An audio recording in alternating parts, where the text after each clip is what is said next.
ঘরে থাকা অল্প আটা দিয়ে আমি বাসার সবার জন্য এরকম করে নাস্তা বানিয়ে নিয়েছিলাম। আসসালামু আলাইকুম সবাইকে। আর এই নাস্তাটা বানাতে এত এত সহজ যে কেউ কিন্তু বানাতে পারবেন এই রেসিপি ফলো করে। আর এটা সন্ধ্যার নাস্তা এবং চায়ের সাথে দারুণ জমে যাবে। আর এটার জন্য আমি নিচ্ছি মানে 2.5 কাপ আটা।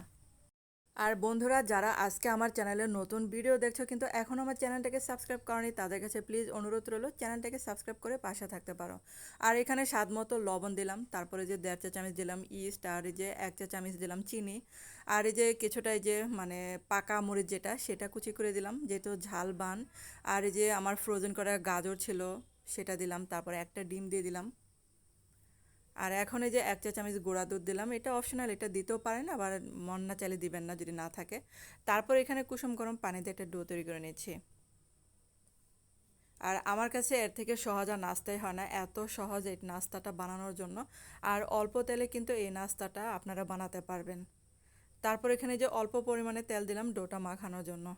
আর এটা রেস্টে রেখে দেবো আমি আধা ঘন্টার জন্য। তারপরে যে আধা ঘন্টা পর এখন এই যে আবার একটু এটা মথে নেব। আর এখন একটা পিঁড়িতে আমি হাত দিয়ে এরকম করে চেপে চেপে একটা মানে মোটা রুটি বানিয়ে নিচ্ছি।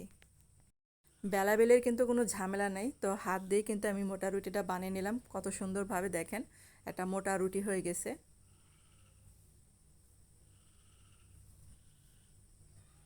আর রুটিটা আমার তো বানানো হয়ে গেছে।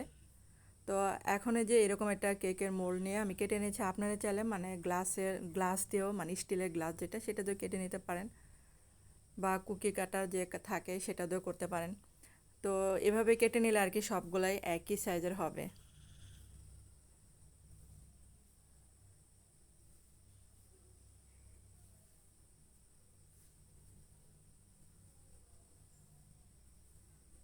আর আমার মতে মানে যারা সন্ধ্যা নাস্তা নিয়ে টেনশন করেন তারা এরকম করে ঝটপট করে এটা বানাতে পারেন। আর এই যে এই প্লেটে একটু তেলটা মাখিয়ে নিয়েছিলাম, কারণ হচ্ছে আমি যখন এটা ভাজবো যেন লেগে না থাকে প্লেটের সাথে।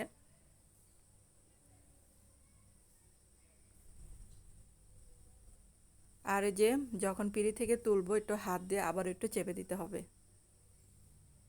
আর আপনাদের কাছে একটা অনুরোধ রইল, যদি আমার ভিডিওটা আপনাদের কাছে ভালো লেগে থাকে তাহলে কিন্তু একটা লাইক দিতে ভুলবেন না। তো সবগুলোই যে হাত দিয়ে একটু চেপে চেপে দিলাম আর এই যে প্লেটে রেখে দিচ্ছি। আর এটা যেহেতু আমি অল্প তেলে ভাজবো এই জন্য আমি একটা প্যানের মধ্যে অল্প তেল দিয়ে নিলাম। আর চুলার আঁচটা কিন্তু একদম মিডিয়ামে রাখতে হবে, মানে বলতে গেলে লোতে। তারপর দেখেন এই যে এক সাইড কিন্তু এরকম কালার চলে আসছে। আর আর কিন্তু চুলার আঁচটা মানে ভুল করে আবার বাড়িয়ে দিবেন না, তাহলে কিন্তু আবার পুড়ে যাবে।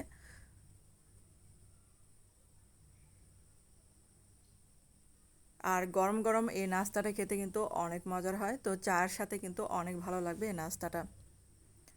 তো এই যে দেখেন দুই সাইডে যখন হয়ে গেছে এরকম কালার চলে আসবে তখনই কিন্তু চুলা থেকে আমি নামিয়ে ফেলবো।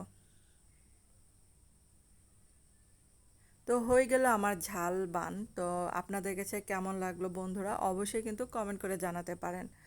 আর চার সাথে এই নাস্তাটা কিন্তু অসাধারণ লাগে। তো সন্ধ্যার নাস্তা দেখা যায় অনেক মানে নাস্তা করতে আলসেমি লাগে, তো ঘরে থাকা আটা দিয়ে কিন্তু এই মজার নাস্তাটা বানাতে পারেন। তো ঝাল ঝাল বান খেতে কিন্তু ভালোই লাগে।